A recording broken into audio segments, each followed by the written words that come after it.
Махса Амини почина во полициски притвор на 16 септември пред една година. Беше во притвор поради кршење на исламскиот кодекс на облекување според иранската полиција за морал. Незината смрт предизвика масовни протести во секоја провинција на Иран, движење на кое му беше оддадено признание една година подоцна на Капитол Хил.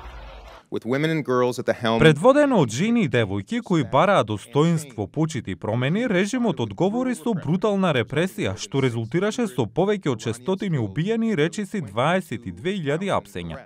Таквото однесување и злоупотреба на власта е неоправдано.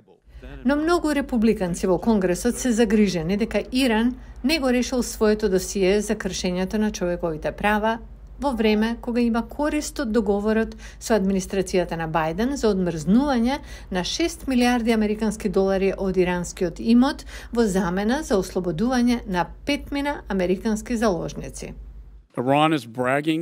Иран се фали дека ги добил средствата. Председателот на Иран вели дека ќе прави што сака со парите, иако тие требаше додат за хуманитарни цели.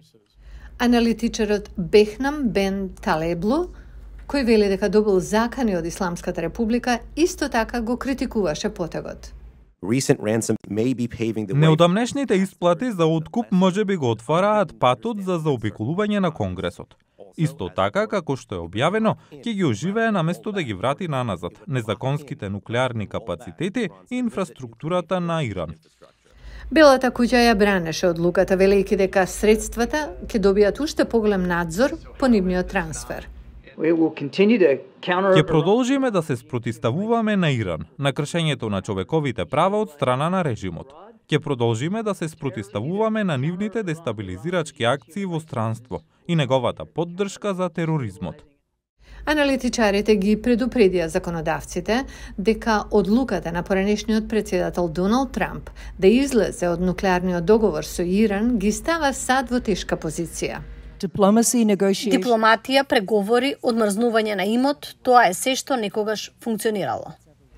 Во меѓувреме, законодавците во Представничкиот дом го усвоија двопартискиот закон Махса оваа недела, со која се бара Бајден да воведе санкции за иранските лидери за нивните постојани прекршувања на човековите права и спонзорство на тероризам.